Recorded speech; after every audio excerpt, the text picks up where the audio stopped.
have been not only giving people lots of good information on, commercial real estate, but also some kind of sound advice on business and when you really should go after different commercial space. And it's so much more than just finding somebody to help you rent a building. Yes. And over that time, every time we've gone in and done, a new business or relocate an existing or help someone formulate, a better business plan, we just learn more too, because each client is individual. And so you just keep adding to your expertise and to your knowledge base, and you take that to the next client, the next client, the next client.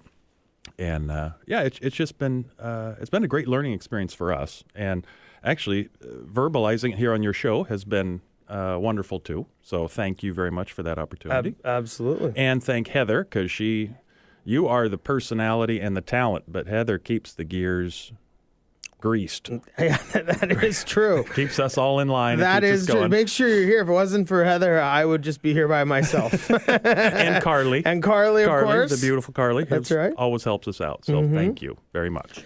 So, of course, you have so many people who help us on something like our radio show. And, I think from my perspective, the advice that you have to take is whether it's in business or doing something like a radio show or anything, is there are so many key people involved. Yeah. And, you and I have talked at length about items such as, before you get your building or rent a building, make sure your accountant is involved. Can you actually afford it? What are maybe some of your forecasts?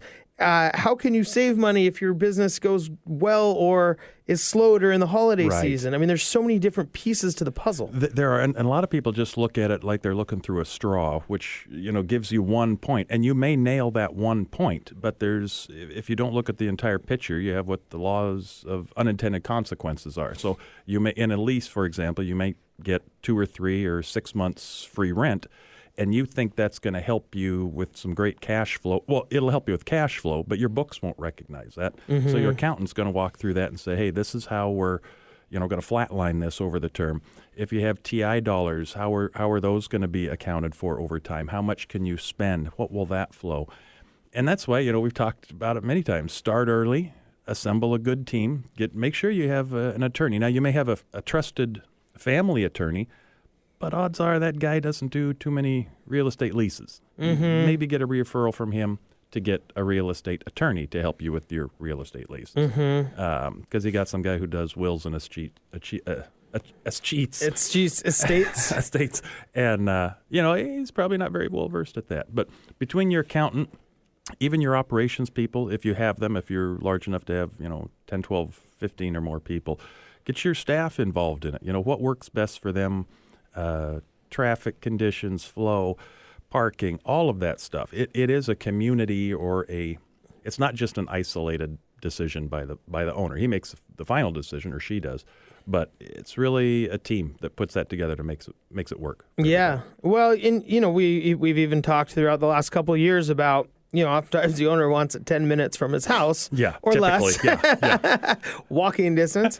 But, you have so many other people that you have to keep happy if you're going to go, say, move space. Correct. And, we've talked about kind of like the Zillow effect, right? And when you have these huge, gorgeous offices that, but there can be a benefit to your employees that you're not necessarily paying for. So understanding what office, if you're in the dungy office in the back, your employees aren't going to, they're going to probably act like they're in a cold, dungy office in the back. Absolutely. And, like I say, there's 2 different types of money spending going on. Depends on the corporate structure and the size of the company. Sometimes for large companies, they're spending the OPM, which is other people's money. The best kind of money. Best kind of money. And those are the ones that say, hey, $35 a square foot, and we'll take 10,000 square feet. That's great. We want $1.5 million in TIs, yada, yada.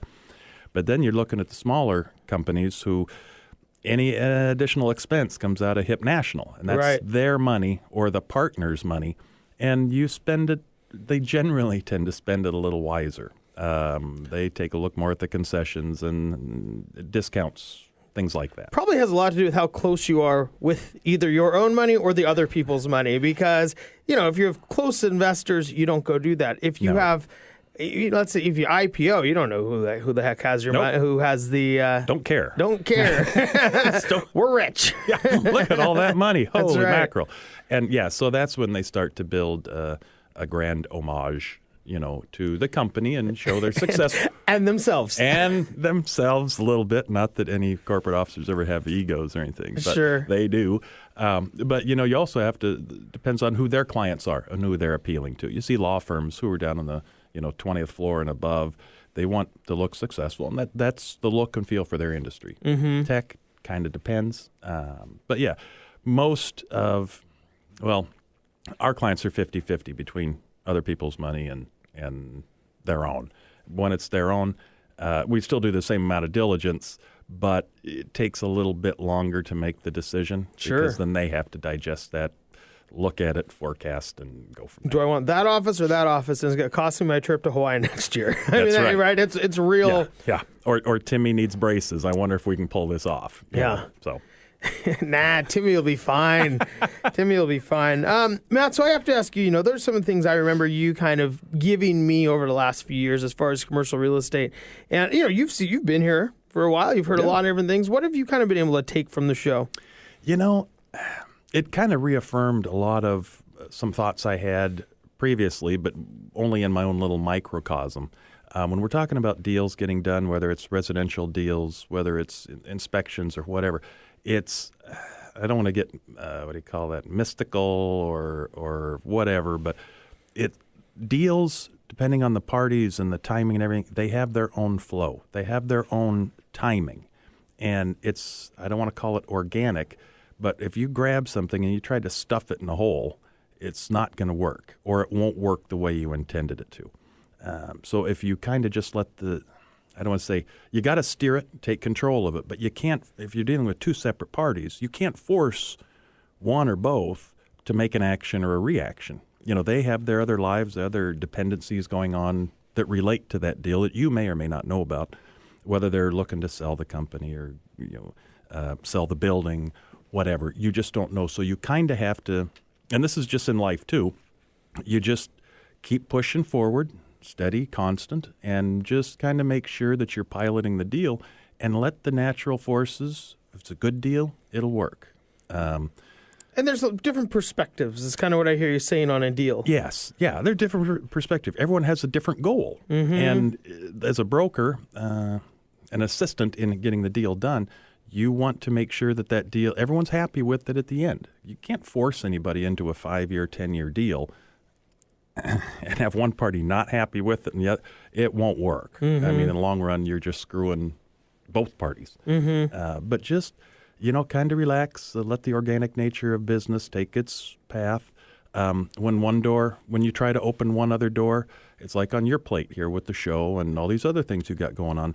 You kind of have to close one over here because your time is finite, money is finite, everything that is transactionable is finite, and you just have to be aware of that. Mm-hmm. And that's part of the organic nature of it, which it'll all work out. Just don't try to cram, square a peg in a round hole. Mm-hmm. It won't work. Yeah, and you see that more and more, and I think in some ways you're talking about patience.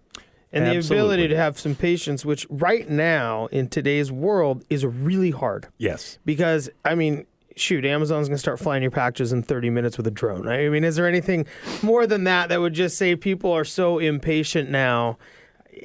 There is a patience problem. There is. And, we were talking about it earlier, I think, where we were talking about, markets change, things change. If you've locked your mindset into, I want this widget, and it's not there, and you keep pushing and say, no, find this widget, find this house. I want to, this type of house. It's not there. Don't get frustrated. It's just going to take you time to get there. And you will find it if you're patient, diligent, and just keep going, because your widget that you wanted, whether it's a lease, an office space, an address, that may change in 2 weeks, through whatever reason. But things just happen for a reason.